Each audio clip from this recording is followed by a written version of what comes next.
Now another means of instrument, another instrument through which company can raise the fund is the borrowed fund. Now borrowed fund are of two categories. I will come here. Borrowed fund are of two categories, secured loan and unsecured loan. So from the trial balance, you will come to know that there are different types of borrowed fund. Out of that, you have to bifurcate them into secured and unsecured. Out of that, you have to bifurcate them into secured and unsecured. So secured loan, what are secured loan? Means the loan taken by the company by keeping some security, by mortgaging some assets with the financial institute and getting the money for business. And if this loan is repaid, that asset will be like you take loan, suppose you take car loan. So you are in RC book, it is written that hypothecated with ICICI Bank, hypothecated with Citibank, hypothecated with HDFC Bank. So whichever bank you have taken, your RC book, in the RC book, there will be a stamp which is written that it is hypothecated with ICICI Bank. If I wish to sell my car, I can't sell it without the permission of ICICI Bank because I have taken loan from them. It belongs to them till the selling right belongs to them till the loan is not clear. Once I clear the loan, they will give me NOC. With the help of that NOC, I can sell it to the other person. So that is what? Secured loan. Because you have secured your asset, means you have mortgaged your assets with that company from where you have taken the loan. That is called mortgage loan or secured loan. Secured loan are those loans which is taken by the company to raise the sources of fund by keeping some securities, with the financial institute. One of the example of secured loan is debentures. Like shares, debenture is also an instrument which company can issue and get the money. One debenture 100 rupees. So if I want 20 lakh rupees, I will issue 20,000 shares or debentures of 100 each to the debenture holder, right, and get the money 20 crores. In the debenture, when I issue the debenture, I will make an agreement with the debenture holder and the company. There will be an agreement called indenture. The agreement between debenture holder and the company is called indenture. What do you call? Indenture. I-N-D-E-N-T-U-R-E. I-N-D-E-N-T-U-R-E. Indenture. In that, all the terms and condition of the loan will be written.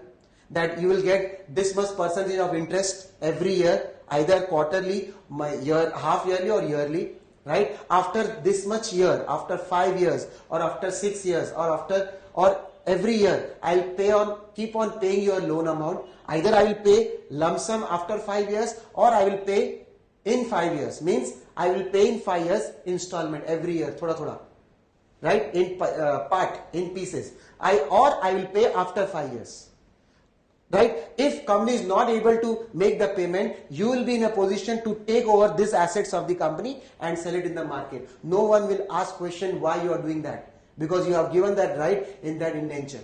So company will mortgage certain properties. They will not keep that properties in their house. The property will be with you, but the papers, the title of that property will be given to it will be mortgaged with the debenture holders. So as soon as you clear that debenture, that property paper will get back by you.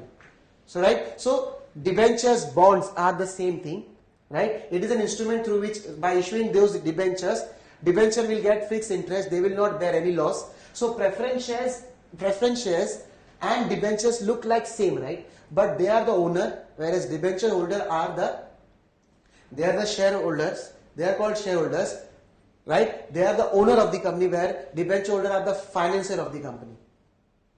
The only difference between shares and debenture is both are giving funds to the company, right? But debenture holder is mortgaged with we have some security with them. They are the promoters, they are the financier of the company, whereas preference share and equity shareholder are the owner of the company. Though they are permanent or temporary, but they are owner. They are debenture holder and bond holders are not called owner of the company. They are financier of the company. Okay. Then we have bank loan. We can take, many company has taken bank loan. Right? Long-term loan, more than 10 years, 20 years loan taken, long-term loan, mortgage loan. All these examples are secured loan. The only main point you have to keep in mind in borrowed fund is secured loan means we have given some security against that loan, which is called collateral security. Okay. Then we can take unsecured loan also. Unsecured loan means without any security. If company has taken loan from the directors of the company, Company has taken loan from the employees of the company. Yeah, sometimes company take the loan from employees of the company by taking some part of their salary. That is loan from employee. Sometime company can take a loan from the customer of the company. If I am talking about Coca-Cola, who's selling, take an example, the Coca-Cola is buying bottles from the Batliwala. So he can take loan from Batliwala also. Right? So that type of loan are unsecured loan. With the help of good relationship, we are taking loan without any security, which is dangerous for the opposite person, but it is good for the company. The example of unsecured loan is director's loan, public deposits, means public had deposited in your company instead of depositing in bank. Bank gives them 9.2% interest, whereas company is giving them 14% interest. So they are coming to you. So public, but there is no security. Public will not get security, but this deposit is an unsecured loan, short-term loan taken for more than 1 year, but less than 5 years is short-term loan. Okay, so borrowed fund has two categories. So from the trial balance, we'll come to know all types of loan. If it is secured, you write under the head secured. If it is unsecured, you will write under the head unsecured loan. Now we'll talk about liabilities, current liabilities. When you are talking about current liabilities, now what are current liabilities? I have explained you share capital from where the company has raised the fund through equity share and preference shares. Reserves and surplus are accumulated profit of the company, which company can use for the future aspects. This is also a type of liabilities, because today or tomorrow if shareholders demand that give our money back, so they have to pay them that money back to the company, to the shareholders. But that happens only when the company is at a dissolved state, means when the company is doing merger and acquisition. Okay, Acha, borrowed fund. Borrowed fund means we have taken the fund, we have raised the funds by taking loans. And there are two types of loans, secured and unsecured. Right? And the fourth category is current liabilities. Now current liabilities are those liabilities, I repeat, current liabilities are those liabilities which are generated because of your operation, because of your day-to-day operation, buying and selling of goods, production process. So because of your operation, when you buy raw materials from the supplier, we take time from him, 20 days, 30 days, 1 month. So he become current liabilities. Current liabilities are those obligations of the company which the company has to pay within 1 year, not more than 1 year. If it is more than 1 year, it becomes unsecured loan. If it is more than 1 year, it becomes unsecured loan. Current liabilities are those liabilities which is generated because of your operation, and they are the obligation, fixed obligation, which is paid by the company before 1 year, within 1 year. Example of current liabilities are creditors, means suppliers. Bills payable is another name. Trade bills, bills payable means you have to pay the bill of the suppliers. They are called bills payable. You have taken short-term period loan, bank overdraft facility. What is bank overdraft facility? Current account. See, bank loan and bank overdraft are different things. Bank loan, you have to do some process, paper process for taking loan. You have to give some securities and then you get the loan. Whereas bank overdraft is a facility given to the current account holder that if they have 1 lakh rupees in their account, and if they issued the check of 1,20,000, the bank will clear their check, because the bank has had a very good relationship with that company, particular company, and the operation is very good. So the bank will clear their check, because nowadays it is a criminal, non-billable offense if your current account check gets bounced. So it is a non-billable warrant issue. Warrant will be issued against you. So in order to safeguard from that particular situation, the bank will clear your check. And as soon as the bank clear the check, 20,000 becomes your overdraft. Means you have taken overdraft from the company. You have taken overdraft from the company. From the bank. So that on that 20,000, the bank will charge daily basis interest. On that 20,000, the bank will charge daily basis interest. And as soon as you deposit the amount in the bank, that overdraft get cancelled. It become bank balance afterwards. Okay, so that is a short-term loan. Then outstanding expenses means in the month of March you pay some expenses. You incur some expenses like salary, electricity, telephone charges. But they are not paid in that particular month. They are paid in the next month because they are due.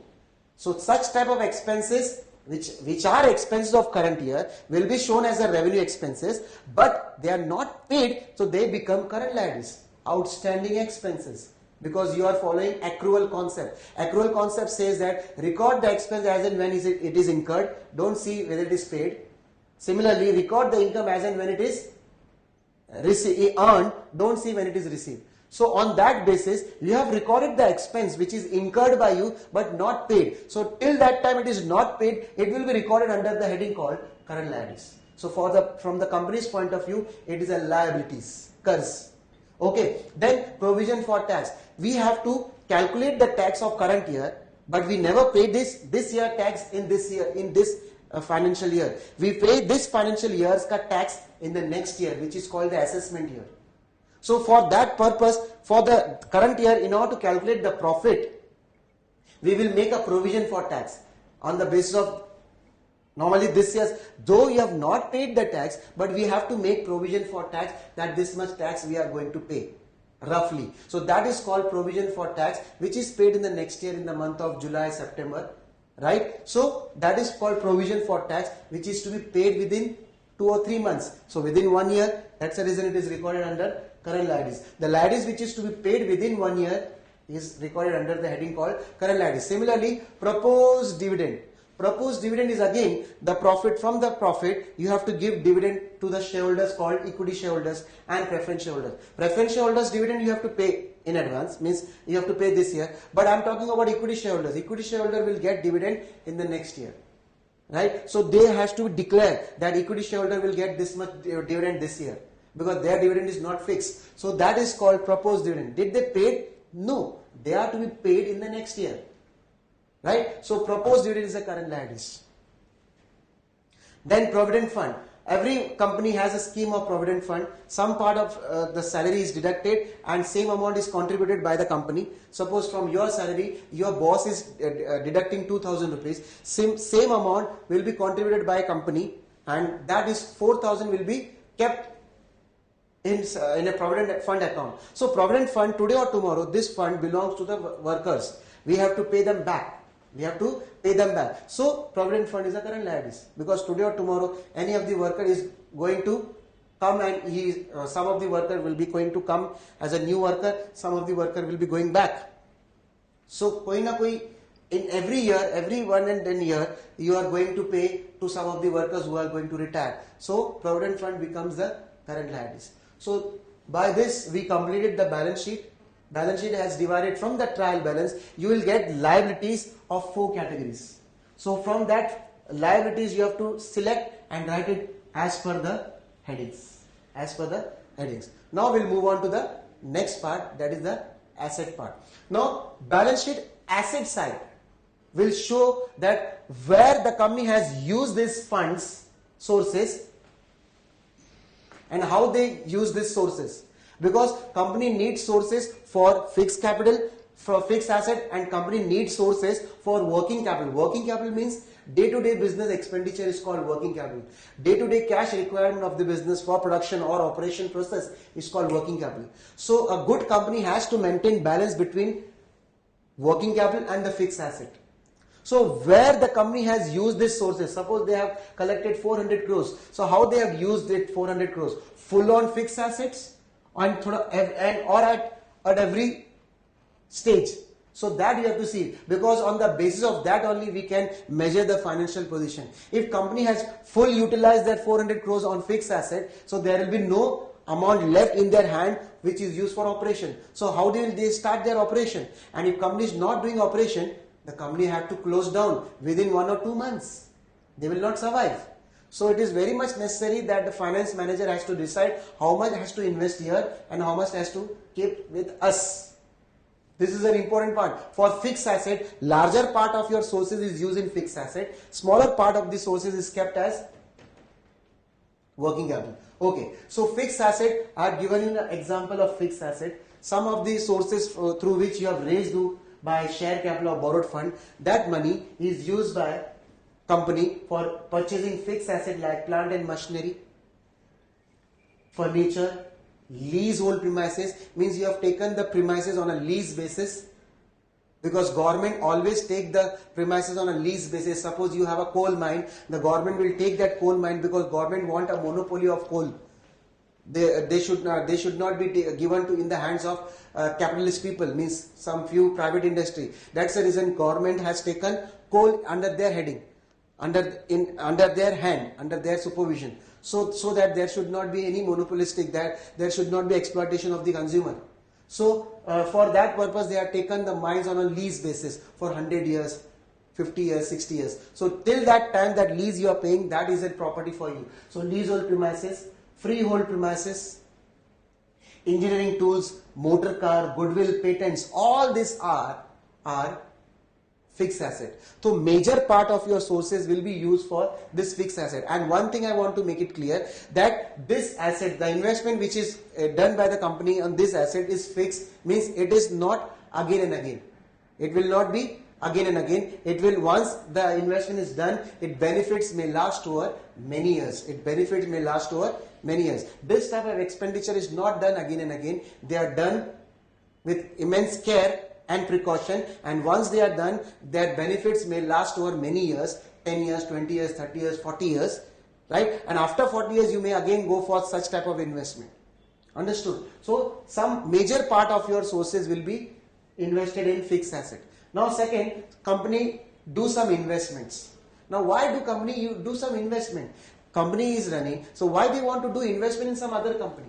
You know, with an intention. Suppose in future, if I have to make payment to the debenture holder, I have promised them that I will pay you after 5 years. Or if I make payment to the preference holder, I promise them that after 10 years, you take your money back. So after 10 years, if I am not in a position to make them, I don't have money to make them payment. So what I will do? I have to sell off my asset. So I can't sell fixed asset. If I sell my fixed asset, that will obstruct my operations. Right? For that purpose, this investment is kept by the company. Whenever this type of need, short-term needs are there, you will sell off this investment, get the money, because they are invested at a market rate, and they may get more of that. Here in case of fixed asset, 200 crores you have purchased, but when you are selling that, you will not get 200, you may get 100 crores. So there is a loss of 100 crores, and to buy that again, you need 200 crores. So if selling this asset is a major problem for the company. So to avoid that problem, company do investment for a purpose of future payment aspect, short-term payments. If company is planning that after 10 years this fellow has to be paid. So at that time, if company don't have money, so what the company do? They will keep some reserve, and same amount will be invested till 10 years. Every year they will keep on investing, and the 10th year they will sell off the investment, get the money and pay these fellows preference shares or borrowed fund. So for that purpose, the company do investment. Investment can be done on government bonds, shares of subsidiary company, means sister concern, subsidiary company, right? And various other, etc. Okay, now we'll move on to the third part, is current assets and advances. Now what are current assets? The assets which are generated because of your operation. For example, stock. There are three types of stock. Raw material stock. When I talk about current asset, the main asset is the stock. There are three types of stock. Raw material stock, work in progress stock, means half is done, production is done, half is still remaining. That such type of stock is called work in progress or semi-finished goods and finished goods stock. Three types stocks are written under current asset. Debtors. Who are debtors? Debtors means customer, from whom I have to receive money. To whom I have sold on credit basis of 1 month or 1.5 months or 40 days or 20 days. So after 20 days I am going to get that money. So that money will be used for operation in the operating cycle. That's the reason they are called working capital. This current asset is called working capital. Bills receivable, again the customers, right? Cash and bank balance, advance paid by you, advance tax you have paid advance to some expense, prepaid expenses, means some of the expense you have paid in advance because of matching concept. Suppose you have paid on 1st January, you have taken insurance policy for the whole year, you paid 14,000, say 12,000, but your year ends on 31st March. So January, February, March, how many months expense you have to pay for this year? Only 3 months, but you have paid for 12 months. So that 8 months or that 9 months will be treated as prepaid expense. As per matching concept, that expense will be taken in the next year. So for this year, it becomes a current asset for you, prepaid expense. Then short-term investment, the investment which you make for 1 or 2 months or 3 months.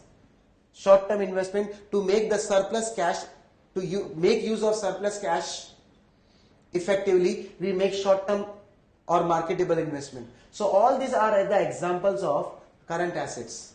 All these are the examples of current assets. Now, in this, there are two current assets which are less liquid. They are called non-liquid asset. See, all current assets are those assets which can be easily liquefied. In that, there are two current assets which are non-liquid asset. Rest all are quick asset, but two current assets are non-quick asset. One is the stock and second one is the prepaid expense. One is the stock. They are the least quick asset. Means in order to sell the stock, it will take time. If you want to sell that, means at once, you have to reduce the rate and then sell it. Then it can be sold. But in that case, you may suffer a huge loss.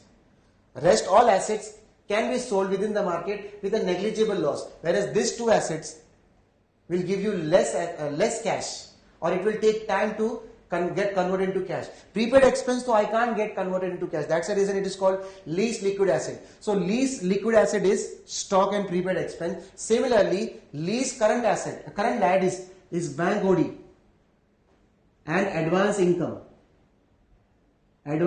received. These two liabilities are non-quick liabilities, and these two assets are non-quick assets. Why they are called non-quick asset? Because they cannot be easily and fastly converted into cash as the other current assets. Okay, fine. Now we'll talk about the last heading called miscellaneous expenditure. Here we have reserves and surplus, here we have miscellaneous expenditure. Reserves and surplus ka definition is accumulated profit, undistributed profit. Miscellaneous expenditure ka definition is undistributed loss, accumulated loss. There are some expense which company pay in advance before starting any operations. For example, research and development expense. It is not your operation expense, but that expense are paid in advance before the actual production. So that expense will be shown as miscellaneous expenditure, reserves and development expenses. And every year, some part of the expense is shown in your operation expense. But till that time, that will remain in the balance sheet. Then you have preliminary expense. When you start your company, preliminary expense. When you start your company, at that time you pay underwriting commission to the shareholders. You may issue some expenses for issue of shares, issue of debentures. The company has not yet started, but you have incurred some expense at establishment state of the company. That is called preliminary expense. They cannot be charged directly to the operations, since these expenses are not done for operation. So I can't show this expense as an operation expense. So they should be shown as a miscellaneous expenditure. And every year, such type of expenses is written off. Means, suppose if it is 5,000, so it should be this expense should become nil in 5 years, because it is a rule of income tax department that such type of expenses should become nil within 5 years. So every year 1,000 means 20% of the expense incurred by you will be taken as operating expense, which will be charged in revenue statement, which we are going to do in the next chapter. Okay, preliminary expense, underwriting commission, because when you issue the shares, what this big merchant banking do, merchant bankers, they will buy all the shares of the company and from there they will sell. Not the normal bank, but the merchant bankers. They help the company to issue the shares in the market. So at that time the company has to pay to the merchant banker the underwriting commission, right? Commission. Then we have share issue expense. At the time of issue of shares, company has to pay this expense, share issue expenses, incorporation expenses. Acha, if at the end of the year, if the company is getting a profit, it is written under reserves and surplus as profit and loss. It will be shown as a reserves and surplus as profit. But at the end of the year, if company is getting a loss, it will be shown under miscellaneous expenditure as profit and loss.